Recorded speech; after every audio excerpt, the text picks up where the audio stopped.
আমার প্রিয় পঞ্চম শ্রেণীর শিক্ষার্থী বন্ধুরা, তোমাদের সকলকে আমার চ্যানেলে স্বাগত জানাই। আশা করছি তোমরা সকলে খুব ভালো আছো। আজকে আমি তোমাদের 2025 সালের আয়ো মার্টিনের যে প্রশ্ন বিচিত্রা প্রকাশিত হয়েছে তার 210 পাতা যে 6 নম্বর স্কুল হয়েছে, সেখানে তোমাদের দ্বিতীয় পর্যায়ক্রমে মূল্যায়নের পরিবেশের প্রশ্ন দেওয়া রয়েছে। আমি তার উত্তরগুলো দেখিয়ে দেবো।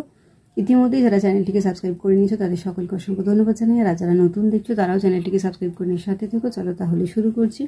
একের দাগে সঠিক উত্তরটি নির্বাচন করো। আমার সোনার বাংলা গানটি রচিত হয়েছিল এটা হবে 1905 সালে।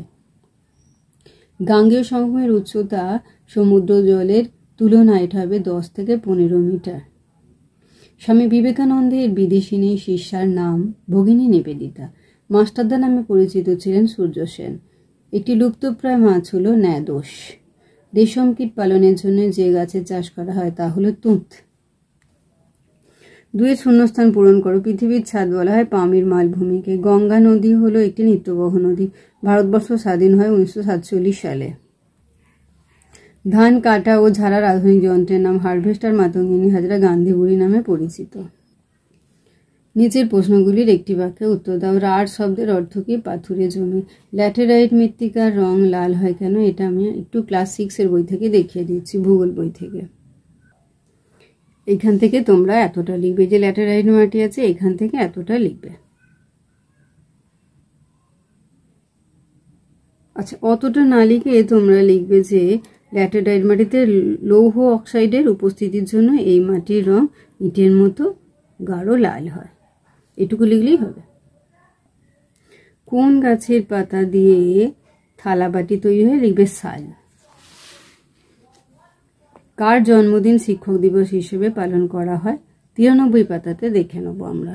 এটা উত্তর হবে ডক্টর সর্বপল্লী রাধাকৃষ্ণনের। তবু আমরা 93 পাতাটা একটু দেখে নিই। এই যে দেখো, রাধাকৃষ্ণন খুব বড় পণ্ডিত মানুষ ছিলেন। গোটা পৃথিবীতে ওর সম্মান ছিল। খুব ভালো শিক্ষক ছিলেন উনি, তাই তো ওর জন্মদিনে শিক্ষক দিবস হিসেবে পালন করা হয়। এই যে ডক্টর সর্বপল্লী রাধাকৃষ্ণন। বেশি রাসায়নিক সার ব্যবহারের কুফল, এটা আমরা 101 পাতায় দেখে নেব। দেখো, লিখবে যে বেশি রাসায়নিক কীটনাশক ব্যবহার করলে জমির বন্ধু পোকারা মরে যাবে। মৌমাছি প্রজাপতি রেশম কীটের মতো অর্থকরী পোকারা হারিয়ে যাবে। নিচের দিকে এসে লিখবে যে বেশি রাসায়নিক সার ব্যবহার ফলে জমির উর্বরতা কমে যায়। বাঁশের কেল্লা কে তৈরি করেছিলেন? তিতুমির। 4 দাগে নিচের প্রশ্নগুলি 2-3টি বাক্যে উত্তর দাও। নদীমাতৃক সভ্যতা কাকে বলে? ছায়া প্রকাশনীর বই থেকে দেখে নেব। এই যে এতখানিটা লিখবে, এখান থেকে এতটা লিখবে। বঙ্গভঙ্গের প্রতিবাদে বাংলার মানুষ কি করেছিল? এটা একটু দেখে নেব আমরা। তোমরা এইখান থেকে লিখবে। ইংরেজরা বাংলাকে এইখান থেকে সবটা লিখে যাবে, এই বিখ্যাত পর্যন্ত লিখবে। সাধারণতন্ত্র কাকে বলে? কবে এই দিবস পালন করা হয়? এটা 93 পাতায় দেখব।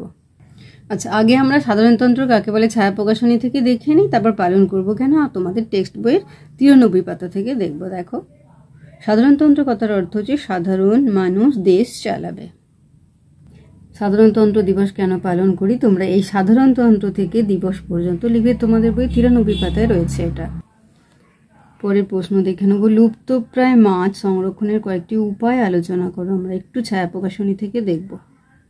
এই যে দেখো, এখানটা পুরোটাই লিখবে। পরেরটা দেখো, ধাপ চাষ কাকে বলে? টেক্সট বই দেখে নেবো আমরা। এই যে দেখো, পাহাড়ি অঞ্চলে সিঁড়ির মতো জমি তৈরি করে চাষ হতো, এইভাবে চাষ করাকে বলে ধাপ চাষ। 5 দাগে নিচের প্রশ্নগুলির উত্তর দাও। সুন্দরবন অঞ্চল সম্পর্কে ধারণা দাও।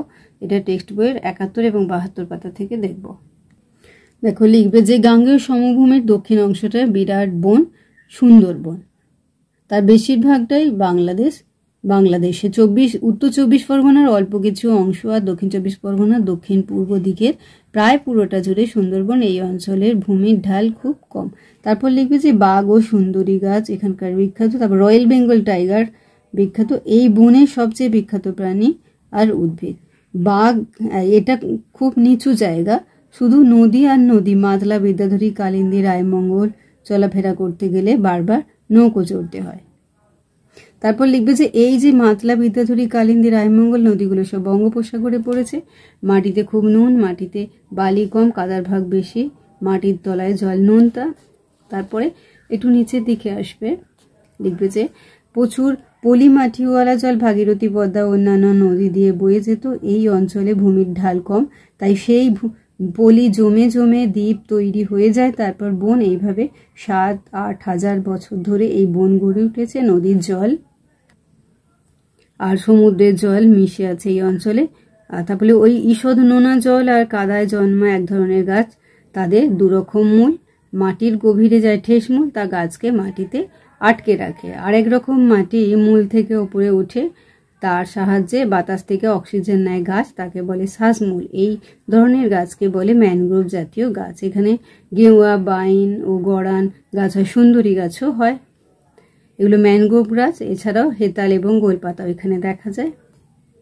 তারপর জলে কামট আছে, লম্বা খাড়ির কুমির আছে। তোমরা এই বাকিটা সবটা এতটা পর্যন্ত সংগ্রহ করেন পর্যন্ত লিখে দেবে। টিকা লেখো সবুজ বিপ্লব, ছায়া প্রকাশনী থেকে দেখব। এই যে এখানটা সবটাই উত্তর হবে। বাংলার স্বাধীনতা সংগ্রামী সম্পর্কে যা জানো, টেক্সট বই 90, 91, 92 পাতা। এই দেখো গান্ধীজি, নেতাজি, এখান থেকে শুরু করে এখানটা সবটা লিখবে। এই 91 পাতার এগুলোও সব লিখবে। তারপর 92 পাতার এগুলোও লিখবে।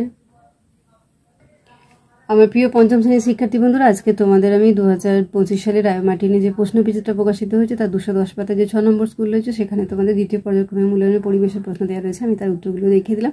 আশা করছি সকলেই বুঝতে পেরেছো। ভিডিওটি দেখার জন্য তোমাদের সকলকে অসংখ্য ধন্যবাদ জানাই। ভালো লাগলে লাইক করো, কমেন্ট করো, বন্ধুদের মধ্যে শেয়ার করো। আর আগামী দিনে নতুন নতুন ক্লাসগুলো পাওয়ার জন্য অবশ্যই চ্যানেলটিকে সাবস্ক্রাইব করে সাথে থেকো। তোমরা সকলে খুব ভালো থেকো।